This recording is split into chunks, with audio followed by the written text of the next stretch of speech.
So yan, maligayang panonood pong muli. So update lang natin itong ating Fuji Denso na mini ref na 2 doors. Yan, marami po kasing nagtatanong, kaya ito, i-update ko kayo after 1 year po ng ating gamit. So recap lang natin sa mga nagtatanong. Yan, ito yung sukat niya. Yan, i-base nyo na lang po sa actual ng ating metro. Yan, sa mga nagtatanong, although meron tayong first video natin ito, nasukat na din natin to at saka na testing natin, pero maraming nagtatanong at naku-curious kung okay pa po yung performance ng ating mini ref. Yan, ito naman yung sukat niya sa kabilang side, sa harap. Yan, tapos next natin is yung ating height. Yan. So after 1 year, wala naman tayong nakita na diferensya. Hopefully ay tumagal pa po. Sa performance wise naman ay solid pa rin. So walang pinagbago o walang nasira, wala tayong pinaayos dito. Yan.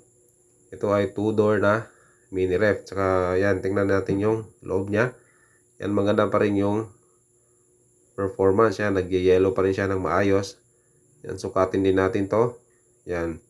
Medyo malaki po yung freezer nito kumpara sa ibang mga mini ref. Kaya ito yung ating napili. Yan, kahit maliit lang siya ay marami po tayong nailalagay. Saka tetest natin to actual ngayon. Lalagyan natin kung ilang halimbawa yan yung mga box o yung mga basyo ng ice cream. Yan, sample natin mamaya. Lalagay natin kung ilang piraso yung pwedeng ilagay. Yan, yan yung mga sukat. Yan, wala nang laman. Pasensya na po at wala nang laman. Yan, yan yung sukat ng loob niya. Yung taas pala yung freezer. Tapos sa baba yung chiller. Yan, so ano lang yung sa baba, hindi yan nagyayelo dyan. So chiller lang siya at maligam-gam lang yung kanyang lamig. So yan siya. So check natin yung test natin yung yung mailalagay. So marami din kasi nagtatanong kung hanggang ilan ba yung kayang ilagay dyan sa ating mini ref. So yan dito. Yan, ito yung lagayan ng ice cream. Yan, sample lang natin. Yan ay 1.3 liters. Yan, medyo malaki yan. Yan, kasyang-kasya. Tapos lagyan pa natin ng isa pang 750 ml.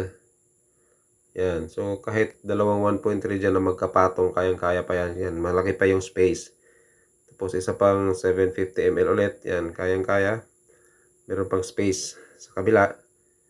Yung kulay blue na dyan, yung lagayan ng tubig is para sa yan natin. Yung sa air cooler. Yan, nilagay na natin yan para additional lamig sa ating air cooler. Tapos ito pang isa. Yan. Yan, kasyang-kasya. Marami po tayong may lalagay dyan. Yan, kita nyo naman sa ating demonstration. Yan, kahit na 4 pa dyan na ice cream. Yan. So yan, 4 o 6 or kahit 8 na ganitong 750, kayang-kaya po. Yan. So medyo marami po tayong may lalagay kahit na ito ay isang mini ref lang. At saka tingnan nyo po at maganda naman yung performance niya. Yan, umuusok pa po yung lamig ng ating yelo. Naka above minimum lang po yung ating setting dito. So kahit medyo mahina lang kasi wala na din po itong laman, yan, solid pa rin at yan, nag-yellow talaga siya. Yan, solid na solid. So masasabi ko na maganda po yung performance ng ating nabili na ref. Itong 2-door na mini ref. Ang brand po ay Fuji Denso. So ito naman sa baba, yan, maligam-gam na lamig lang po yan dyan para sa chiller. Yan, sa mga prutas, gulay, tinapay, mga itlog. Yan, kung ano na pang pwede natin ilagay dyan sa baba. Saka yung butas pala na yon ay yun yung daanan ng tubig pag nadidefrost. Or merong mga, yan, dyan sa likod, dyan yung, yung tubig na galing doon sa loob at doon nalalagay yung tubig at pwede natin yung linisan at itapon. So yan yung kanyang itsura. So marami namang kulay na pagpipilian yan. Tsaka nilagyan pala natin yan para protection niya, yung meron siyang time delay. Halimbawa may brownout or fluctuation, meron siyang under voltage and over voltage protection plus time delay. So kapag bumaba yung voltahe natin or masyadong tumaas, yan, protection na yan para tumagol po yung ating compressor sa ating ref. So yan po, maraming salamat sa panonood.